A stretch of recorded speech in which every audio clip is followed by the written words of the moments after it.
On a un nouveau petit choriste. Et il ressemble à... À Jeanne?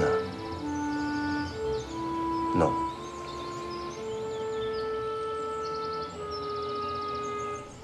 Ils sont deux réalisateurs de la région, mais aussi musiciens, compositeurs et chefs d'orchestre pour le premier. Le deuxième, jeune réalisateur gratifié d'une licence audiovisuelle, tous deux passionnés d'histoire, ils sont complémentaires. Il en découle un excellent court-métrage, Transmutation, Gilles de Rais ou le fanatisme. Ce n'est pas un film historique sur Gilles de Rais, mais un court-métrage basé sur l'histoire du héros de guerre, compagnon de Jeanne d'Arc et tueur en série d'enfants.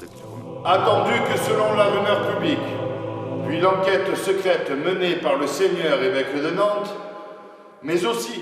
Oui, Transmutation est un court-métrage de 18 minutes axé sur la personnalité de Gilles de Rais, maréchal de France, compagnon de Jeanne d'Arc et tueur en série au Moyen-Âge. Gilles de Rais est un personnage qui m'a toujours intéressé. C'est un personnage fascinant, passionnant, malgré son caractère, sa personnalité sulfureuse, un personnage aussi local, Tifauge, Machecouf, de la région. Une personne du Moyen-Âge qui a été en même temps accompagnant une sainte lors des guerres de Cent Ans et qui a sombré peu à peu dans la folie et le meurtre en masse d'enfants, ce qui a été reconnu par la plupart des historiens. Moi, j'éprouve du plaisir à tuer. C'est comme de se blottir dans un corps chaud et humide. Et ensuite, on le recoue sur vous pour l'éternité. Cela ressemble au cantique des cantiques.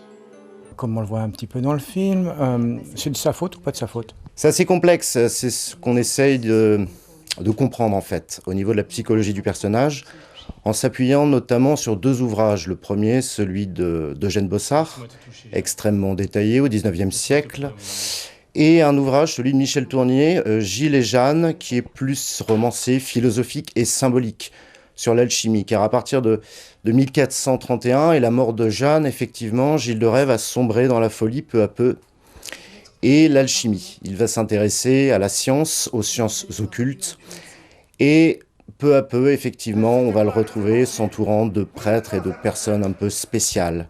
Et c'est de là que va arriver à la fin de sa vie un procès qui va le conduire à Nantes en 1440 avec la fin que l'on connaît et le bûcher. Au niveau de ce court-métrage, donc c'est une dénonciation, une explication, docu-fiction, comment peut-on l'appeler? C'est un peu tout ça en fait, c'est une vision qui s'appuie, comme je le disais, sur l'histoire Eugène Bossart, qui a vraiment relaté de manière objective la vie du personnage, ce qu'on en sait, ce qui est sourcé, à travers du procès également, mené par Jean de Malestroit et Jean Blois, qui sont effectivement présents dans le film. Le court-métrage se compose en plusieurs parties des dialogues avec Jeanne d'Arc, qui permettent d'axer un peu sur une personnalité de Gilles de Rais et effectivement des passages du procès avec des phrases réelles qui ont été prononcées par Jean de Malestroit, Gilles de Rais et Jean Blanc. Et ça permet effectivement de dégager une certaine psychologie du personnage, essayer de comprendre et ne pas forcément rester dans le cliché du tueur en série comme on peut le connaître aujourd'hui. Alors il s'asseyait sur le ventre de la victime et la regardait mourir, lentement.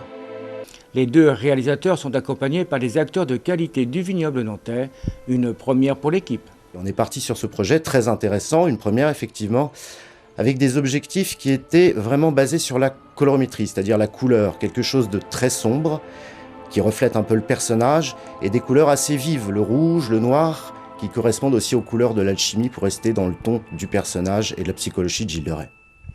Amplifié avec une très bonne musique, il faut quand même le dire. Alors effectivement, je me suis également chargé de la musique, comme c'est aussi mon métier. À l'origine, compositeur et chef d'orchestre, qui a été un véritable plaisir. Mais les thèmes, je les avais déjà pour la plupart, après avoir composé l'opéra Jeanne, parce qu'il y a un pendant entre les deux personnages. On a d'un côté la sainte qui représente la pureté, le bien, et lui, le mal absolu. Et effectivement, dans le film et dans la musique, on retrouve ce paradoxe entre ces deux personnages qui se complètent, qui fascinent tous les deux et qui, pour le second, peut être extrêmement inquiétant tout de même. Tu es si pure, si belle. Il n'y a pas de défaut en toi. Je n'ose pas te toucher, et pourtant... Tu ne le pourrais pas. Tu ne sais pas ce dont je suis capable.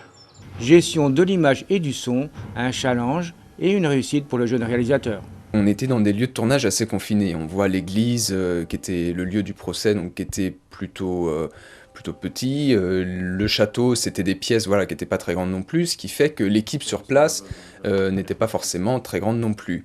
Donc ça a facilité le dialogue déjà, parce qu'on était proches les uns des autres dans la même pièce, et on a pu justement par ce biais avoir la meilleure qualité, autant à l'image qu'au son, puisque tout le monde était attentif sur une petite partie de la pièce où se concentrait l'action. Bien sûr, l'ambiance un peu feutrée. Comment est-ce que vous avez réalisé ça? Alors l'ambiance, on l'a surtout réalisée avec les lumières, avec la mise en place de la lumière, où on a vraiment fait un travail qui joue sur le clair-obscur, donc qui était notamment tiré des tableaux de Georges Latour, qui était une des inspirations aussi de Nicolas pour créer l'ambiance de ce court-métrage. Donc dans le placement des sources lumineuses, que ce soit les bougies qu'on voit à l'écran, ou les spots qu'on a mis de lumière pour créer cette ambiance plutôt feutrée, plutôt jaune, que j'ai ensuite accentué en colorimétrie avec un traitement spécifique. Beaucoup de plans séquences, un petit peu comme du cinéma à la française. Bien sûr, c'est une volonté. Pas beaucoup d'angles de prise de vue, effectivement, mais c'est voulu parce que les plans sont constitués de telle manière à en faire des tableaux. Il y a une grande inspiration picturale, c'est-à-dire que quand on regarde, par exemple, les scènes à Saint-Mémin, donc au château entre Gilles et Jeanne, on se rend compte que c'est plus ou moins une nature morte, en fait. Donc c'est cette inspiration vraiment basée sur les tableaux, vraiment l'art pictural plutôt de la Renaissance qui a donné cette réalisation. Avec une texture particulière née par l'iPhone.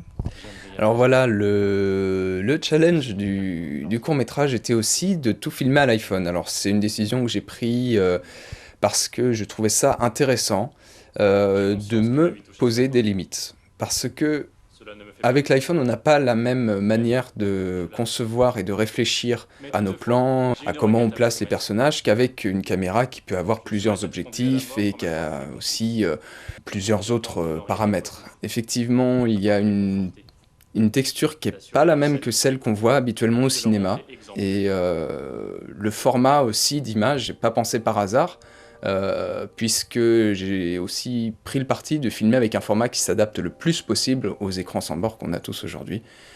Vous reconnaissez vos crimes ? Oui, absolument. Et bien plus encore. Un court-métrage à voir absolument, de par sa conception d'une grande qualité, tant visuelle que scénaristique, que par les dialogues et le texte pertinent. Quant au jeu d'acteurs, il s'intègre parfaitement à l'ambiance du film. Et si je plaisais encore aux hommes, je ne serais point serviteur de Christ.